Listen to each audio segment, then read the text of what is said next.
Hey guys, wanted to do a quick video on my recently purchased 2021 Kia Telluride. The color you see is called Everlasting Silver, and it's actually a beautiful color. I had been looking for one of these for a couple months, kind of shopping around, waiting for the right time, at least for me. And I had looked at the different colors, the black, the white, the moss green, copper colors, the sangria, other colors. Really hadn't considered this color until I actually went yesterday to the dealership to check it out. That's beautiful, man. One sense it looks grayish, the other sense it looks bluish. There's a little silver in it. It's a beautiful color. So just a quick walk around of it. It's 2021. I did get the base model LX. I actually wanted to get the S model because it had like the sunroof and one of the few other features that I kind of liked, but they didn't have any in stock. And just kind of looking around, I decided to I test drove this one and liked it. This is the all-wheel drive version. They did not have any front-wheel drives, which I would have preferred. Living in Florida, we really don't need all-wheel drive because it also lessens the MPG, so you get a little worse gas mileage. But this is all they had. But I just love the color, man. Great. The 18-inch alloy wheels. They had the upper trims that had the black rims, and they had a few other features. But for me, paying an additional $15,000-$20,000 just didn't make too much sense. They all basically drive the same, have the same engines, just some accessories on the higher model. So really quick walkthrough of the outside. Everything, I just love this car. The mirrors on the side, mirror caps match the paint color, LED turning signal here, and again 18-inch rims. What I do like on the lower models that I did not like on the upper models was the daytime running lights here, just kind of square around the light. It is LED and it's white. It's not orange or amber, whatever color they want to call it. I don't like the amber color, so I was happy that the base model comes with this, although it doesn't come with the fog lights at the bottom, and usually on the higher trims, the S and up, I believe. This piece here is like chrome or gray. I think it's chrome, whereas on the base model LX is the same color as the car. So let's take a quick look inside, and I'll give you my impressions really quick before we go inside. There's no roof rails here. You got the color match shark fin antenna right there that matches the car. But let's take a quick look inside. Okay, so here's the interior. I did get the it's all black, and it has these black leatherette seats that are kind of perforated here. On the base model, you don't get any heated or ventilated seats, which is fine. I keep my car in the garage 99.9% of the time, so the weather is not really affecting it. And I live in Florida, so it's not like, we experience deep winters here, so I need heated seats. Cool seats are fine, but as long as the AC is running, I'm fine. But you can see door handles, the doors, just dark, it's black and some, silver trim here and there. The door handle silver, power everything here. I don't have the power mirrors, so those have to be moved manually. But the good thing is all four windows has the automatic, you hold it down, it goes down by itself. You don't have to hold it the entire time.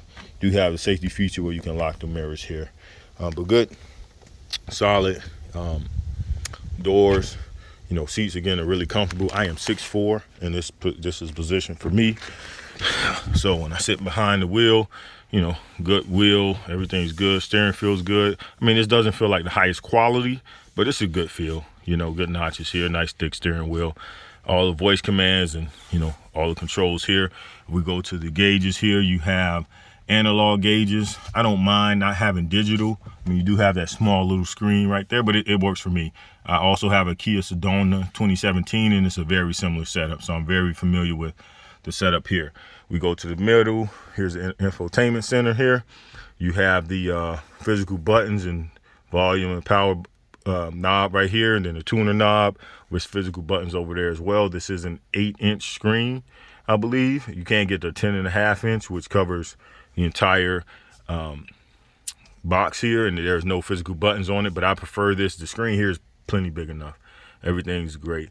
Here's your AC vents, climate control down here. All right, there's no wireless charging on this one, which I'm fine with. I do have a wireless charge. I'm going to just kind of slap down here, put in, but you got the 12 volt plug in right here. Apple CarPlay and Android Auto can be detected through here. It's not wireless. You have to plug it in to get it. And then you have this regular USB charging port here, which this will charge it faster. So that's probably why I plug in my wireless charger too. Plug it here, put the pad here, and set the phone on there. But good space. There's no kind of lid right here where you can pull down and cover this, so that's exposed, but it's fine. My only knock on this, being 6'4" and having long legs, is these I heard one guy call them old crap handles. But these, this is hard. So when my legs are resting against it, you know, it starts to pain a little bit. So I have to figure out what type of pad I can put here. But outside of that, this is a great SUV. You see cup holders, you see the notch. I'm sorry, the thing that changes the gears, the gear selector. Then you have the different modes here. Let me cover it up. You know, you got the comfort, sport.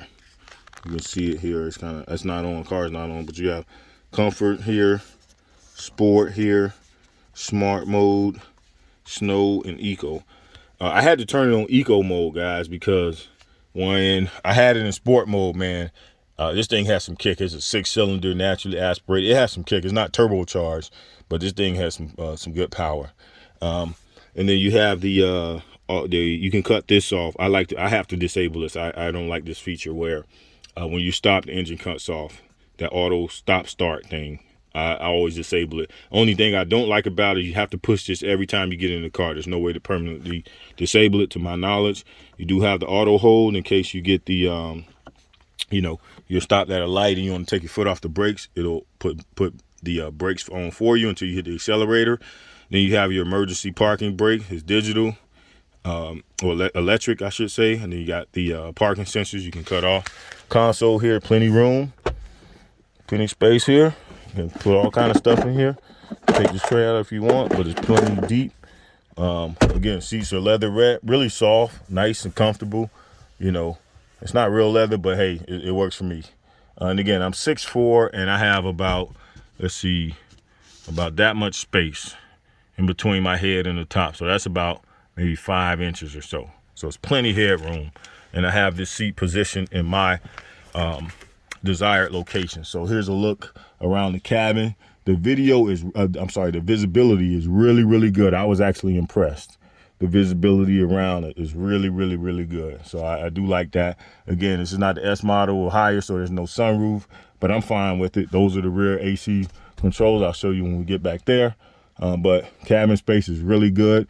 This is the LX model, and the thing I like about it is it does come with the bench seating and not the captain's chair, so you get that extra space in the middle.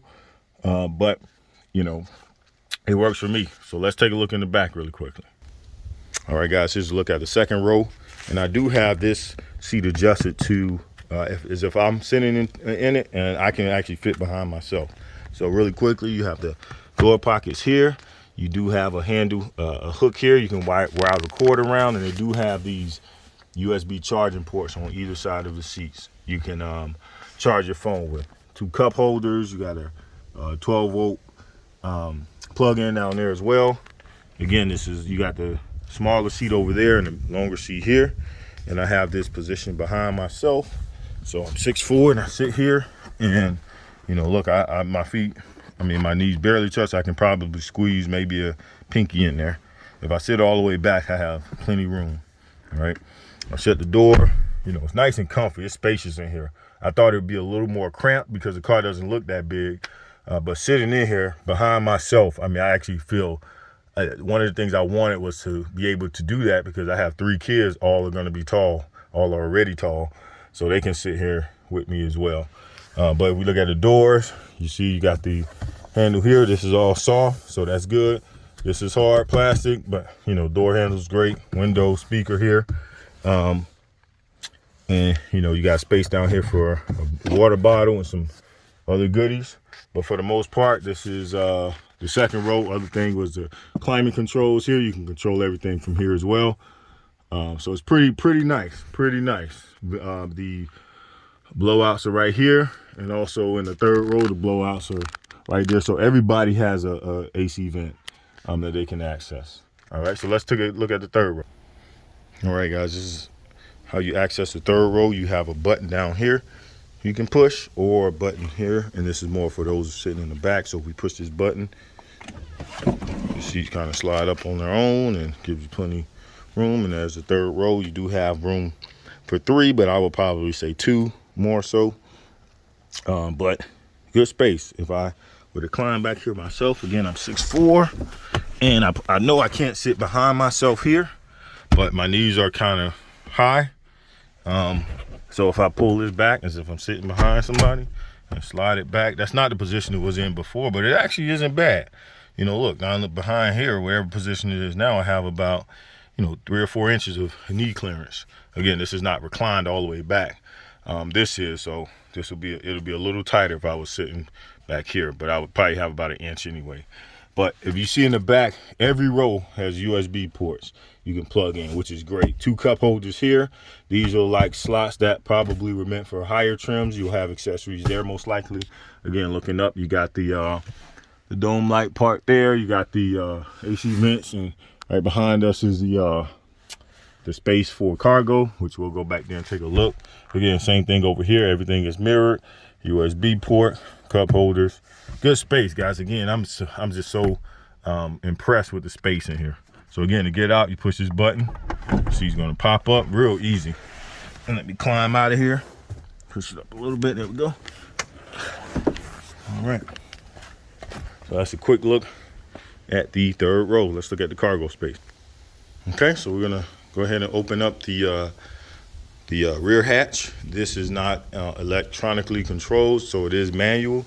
Again, this is an LX version, so some amenities that aren't included, but I'm fine with opening. You just open it up and it pops open. You got the struts holding them up, which is great. It's a good height clearance. I'm 6'4", and I probably just run into the top of it, but if you're shorter, you should be fine. And again, look, I have I coach basketball, so I keep a little bag with balls back here, basketballs, and it's great. Fits it. And if I take this out, you will see that this level actually is down. This can be pulled up, and you can set it at the flat level. Let me show you really quick. So I'm going to pull this up, pull it out, and under there is your spare tire. You can see there's access to it. The tire is underneath, and when I line this back up, you just got to line it up right. Get it right with one hand. There we go. And you slide it in and push it down. Okay, so now this level is completely even, all right, with the sides. This is where your jack is under here, but again, you see the space with the seats up. You can fold the seats down, and they're rather easy to do. You just pull this, the head thing pops out, let it go. Same over here. Pull this, headrest pops down. Oh, it takes a little more nudging. So now you can see the room with the with the third row down. To access the second row and take those down, these buttons are here. You see a 12-volt plug-in right here as well, and you can move them here. If you push this button, boom. See how it knocks that one down? And you push the right side, boom, it knocks it down for you. So now look how much space you have, guys. You can blow up an air mattress, not a queen size, maybe a full or twin, and camp out here. This is a great place to camp out. Plenty room to haul stuff. If you have, nice size TV you want to squeeze in here, you can do that. Carry some lumber, some flooring. If you want to upgrade some tile, you can throw all of that in here. Plenty room. So that's just a quick look at the cargo space. Again, what I normally do is I keep this down into my basketballs here, and get these, you just pull it back up. Let it go. Pull that, same here. Pull it up. And let it go. There we go. And here. Put my bag back in. Sorry about that. And boom, there you go. Plenty of room, guys. To close it, there's a grab handle right here. Just grab it. Slam it down. So, again, that's just a quick look at the, not quick, but a look at the Kia Telluride. I do have a Kia Sedona as well. I love, my wife drives this mostly. We've graduated to Team Kia out there. That's the car I actually just came from, which is my 2013 Elantra. I still have it. I did not trade it in. I want to give it to my daughter when she learns how to drive. So I kept it. Great car. You know, Hyundai, Kia, they've come up over the last couple of years. And I'm really happy to have this Telluride, and actually this color. I was kind of on the fence at first, and my wife was a little skeptical when she saw it yesterday. She said, honey, that doesn't look like you. You look like a, you know, you would have had one that was white or black or something bold. And I actually like this because it's a subtle color, but it's really, it's beautiful. I love this color. So anyway, just a quick look at the Telluride. If you guys have any questions, let me know. You don't have to go super luxury to get a pretty good vehicle. It drives pretty solid. 6-cylinder car, SUV, I should say. Great size for a family of 4, definitely even 5. So let me know if you have any questions or comments. And Aaron Random Reviews, I am out.